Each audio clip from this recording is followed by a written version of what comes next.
Welcome back once again, and till now we have discussed about immunology, and in this particular section we will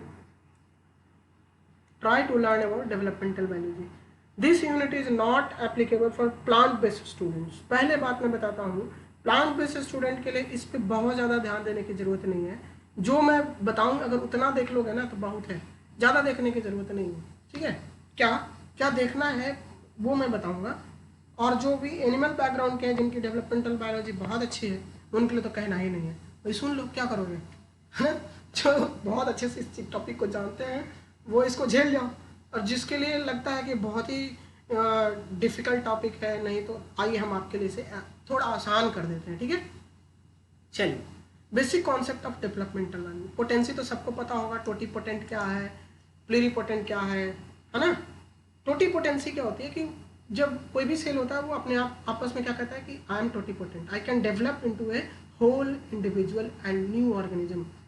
खास करके plants का कोई भी cell उठा लो, कोई भी पार्ट उठा लो, वहाँ से नया प्लांट बन जाएगा. तो प्लांट आर टोटीपोटेंट्स. बट हम आपके स्टेम सेल को कहें कि भैया लो एक नया पाठक बन जाओ, तो बनेगा क्या? नहीं, पॉसिबल नहीं. क्यों? क्योंकि हमारे जाइगोट ही सिर्फ उसके पास पोटेंसी है कि वो टोटीपोटेंट है. अदरवाइज हमारे सेल्स का कोई ऐसा सेल नहीं है जो पर्टिकुलर न्यू पाठक बना दे, यानी न्यू होल ऑर्गेनिज्म तैयार कर दे. तो इस कॉन्सेप्ट को पोटेंसी कहते हैं. ठीक है, समझ में आई. अब है कमिटमेंट. कमिटमेंट वो होता है जब आप कह देते हो कि हाँ I will form into ear cell, I will form into ectodermal cell, है ना. तो एक्टोडर्मल, मेसोडर्मल, इंडोडर्मल, तो एक कमिटमेंट होती है कि तुम क्या बनोगे, तुम क्या बनोगे. तो पहले तो लेयर डिसाइड होते हैं, फिर स्पेसिफिकेशन होता है, फिर इंडक्शन होते हैं, है ना.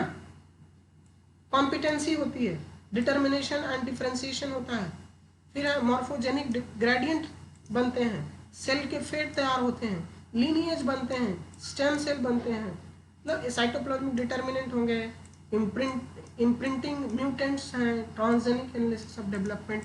ये सारे टॉपिक पे ज़्यादा आपको प्लांट बेस्ड स्टूडेंट ध्यान उतना नहीं देंगे जितना मैंने बोला. ये सारी चीज़ें आप ध्यान दोगे. खास करके क्या मैंने बोला, potency, commitment, specification, induction, copy, और यहाँ तक ये सारे जो हैं आप देखो. बस इतना देख लिए भैया, बहुत है. ठीक है, और वो सारा चीज़ छोड़ दो. अब आ जाओ नीचे. गैमेटोजेनेसिस 12th में, fertilisation and early development 12th में थोड़ा बहुत तो पढ़े ही होगे. गैमेट्स कैसे बनते हैं, है ना. oogenesis, गैमेटोजेनेसिस, है ना, स्पर्मेटोजेनेसिस, ये सब पढ़े ही होगे. अब है sperm egg recognition in animal embryo, sac development, double fertilization, plant zygote formation, cleavage, blastula formation, embryonic field, gastrulation, formation of germ layer, embryogenesis, establishment of symmetry in plant, seed formation and germination. ये तो भैया बहुत important topic है, सबों के लिए पढ़ ही लीजिएगा. ठीक है, चाहे जैसे भी पढ़िए, ये सारी चीज़ें पता होनी चाहिए. ठीक है. अब है next morphogenesis and organogenesis in animals. खास करके यहाँ पे अब एक्सिस पैटर्निंग ड्रोसोफिला में पढ़ लीजिएगा, एम्फीबियंस एंड चिक्स में पढ़ लीजिएगा, vulva development in C elegans से क्वेश्चंस बहुत है, eye lens induction, limb development, regeneration of vertebrates and differences of neurons, nerve plate, है ना, larval formation, metamorphosis, regulation of normal cells, sex determination. ये again बहुत इंपॉर्टेंट है, इसको आप पढ़ लीजिएगा. ये टॉपिक है इम्पॉर्टेंट, अगर आपसे हो सके तो करिए, और नहीं हो तो उतना ध्यान नहीं देना है. लेकिन हाँ, इसमें से कुछ चीज़ें तो आपको बहुत ही ज़्यादा ध्यान देने की ज़रूरत है, वो खास करके यहाँ तक है. Limb development and regeneration in vertebrate, यहाँ तक तो करना ही पड़ेगा, चाहे हंस के करो चाहे रो के करो, इतना करना ही पड़ेगा अगर डेवलपमेंटल बायोलॉजी में कुछ करके आना चाहते हो तो. ठीक है. अब है ऑर्गेनोजेनेसिस इन प्लांट. खास करके रूट शूट डेवलपमेंट कैसे होता है, मेरिस्टम, और ये प्लांट के बच्चों के लिए बहुत ज़्यादा मतलब इम्पॉर्टेंट है. यहाँ से क्वेश्चन आएगा तो भैया छोड़िएगा नहीं. यानी कहने का मतलब यह है कि जो प्लांट बैकग्राउंड के हैं वो प्लांट पे ज़्यादा फोकस करेंगे, प्लांट के डेवलपमेंट पे ज़्यादा फोकस करेंगे, और एनिमल जो है एनिमल पे ज़्यादा फोकस करेंगे. और कॉमन में ड्रोसोफिला, एम्फीबियन, चिक और सी एलिगेंस पे सबको ध्यान देना, चाहे जैसे दो, हंस के दो चाहे रो के दो, देना ही पड़ेगा. कॉमन सबको देना है, कॉमन चीज़ें मैंने बता रखी हैं कि क्या कॉमन है, तो आपको करना ही पड़ेगा।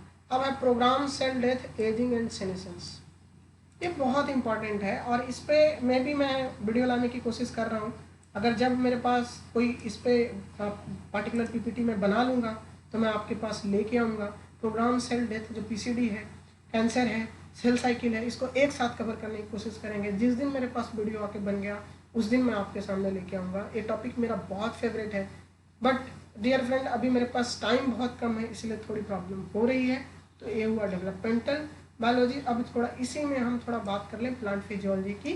थोड़ी वीडियो लंबी हो सकती है तो कोई बात नहीं, देखेंगे, आप देखना तो है ही है, ठीक है। तो फोटोसिंथेसिस है, सबको पता है फोटोसिंथेसिस कितना इंपॉर्टेंट है। लाइट हार्वेस्टिंग कॉम्प्लेक्स क्या है, mechanism of electron transport chain, photo protective mechanism, you know. CO2 fixation की बात करें और फोटो प्रोटेक्टिव की बात ना करें तो बहुत ज़्यादा जाती होगा। C3 प्लांट्स में बेसिकली क्या है, कि एंजाइम है जिसका नाम है रुबिस्को, ठीक है। रुबिस्को के पास एक पॉकेट, उस पॉकेट में कार्बोक्सिलेज भी आके बाइंड करता है जो कार्बन फिक्सेशन कराता है, और ऑक्सीजनेज भी आके बाइंड करता है जो कि फोटो रेस्पिरेशन कराता है, ठीक है। जब हम फोटोसिंथेसिस की बात करेंगे तो वहाँ पे इस चीज़ को लेके आएंगे, ठीक है। कहने का क्या मतलब है कि फोटोसिंथेसिस में दोनों है। CO2 अगर बाइंड कर गया तो प्रॉब्लम, CO2 नहीं बाइंड किया तो प्रॉब्लम, ठीक है। CO2 बाइंड किया तो चलो ठीक है, C3 प्लांट है, फिक्स करके क्या होगा, शुगर बनाएगा। अगर वहाँ पे ऑक्सीजनेज आके बाइंड किया तो जो फोटोसिंथेसिस की इफिशियंसी है वो घट जाएगी, क्योंकि वो ऑक्सीजन जाएगा, ऑक्सीजन जा करके उसे एक अलग पाथवे में लेके जाएगा, जैसे हम कहते हैं C2 साइकिल। जब हम फोटोसिंथेसिस से बात करेंगे तब C2 साइकिल भी लेके आएंगे, और उसके क्या होते हैं खामियाजा प्लांट को क्या भुगतना पड़ता है वो भी हम आपको बताएंगे, ठीक है। C4 plant and CAM plant. CAM को कहते हैं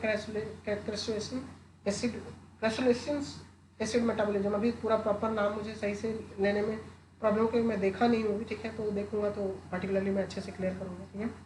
क्रैसुलेशन एसिड मेटाबॉलिज्म कुछ ऐसा ही है, तो मैं पार्टिकुलरली मुझे पूरा याद नहीं है, पूरा टर्म और मुँह से आ नहीं रहा, तो छोड़ो इसको, आगे बढ़ते हैं। Respiration and photorespiration, citric acid cycle, TCA cycle बहुत इंपॉर्टेंट है।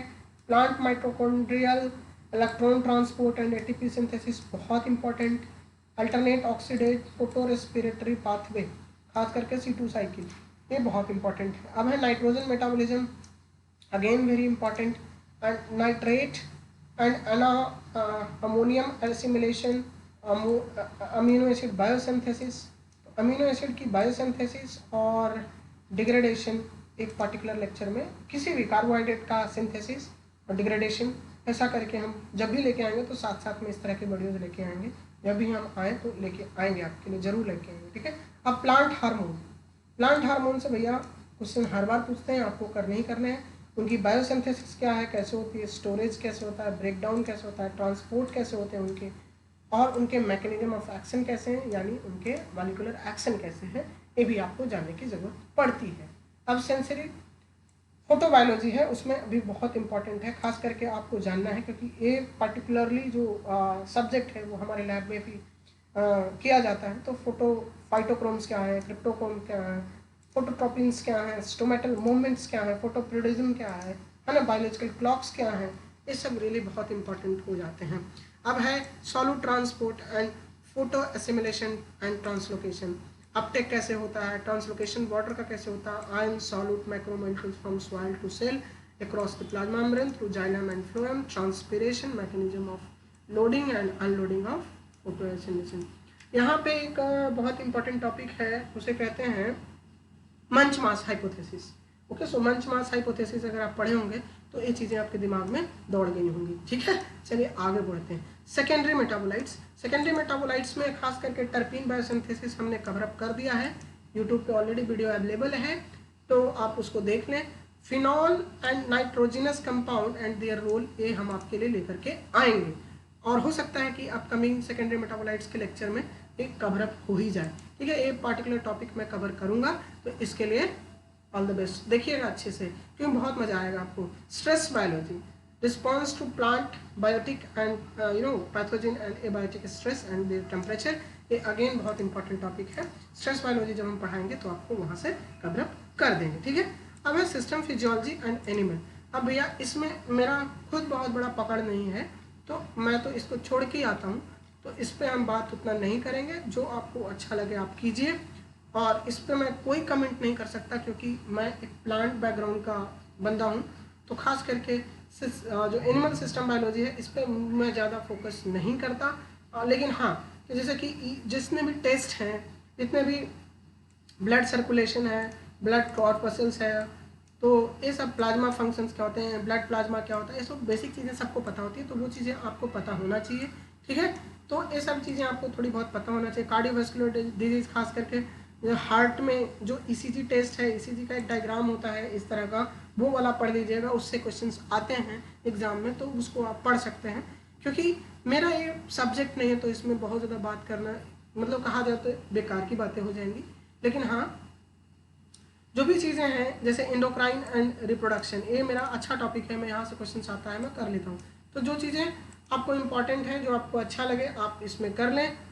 और मैं पढ़ रहा हूँ, ऐसा नहीं कि मुझे एनिमल फिजियोलॉजी अच्छा नहीं लगता, मगर हाँ मेरा इस पर कोई उतनी अच्छी पकड़ नहीं है, तो हम एनिमल फिजियोलॉजी की बात आपसे नहीं करेंगे। तो with that note I want to tell I will see you soon into the next part. Okay, तब तक के लिए बाय, टेक केयर।